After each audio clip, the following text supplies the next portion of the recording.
খুব সহজে বানিয়ে ফেলুন এরকম সফট তালের প্যানকেক।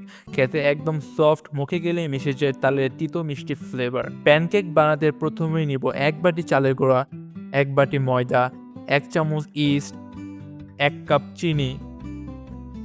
এরপর হালকা মিক্স করে মিশিয়ে নিব ঘন জারের তালের রস। এখন অল্প অল্প পানি দিয়ে ভালো করে মেশাতে থাকবো।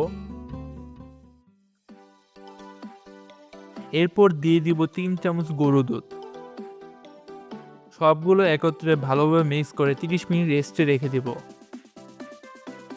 এখন একটি প্যানে সামান্য তেল ব্রাশ করে মিক্সারটি পরিমাণ মতো দিয়ে গোল করে রেখে দিব।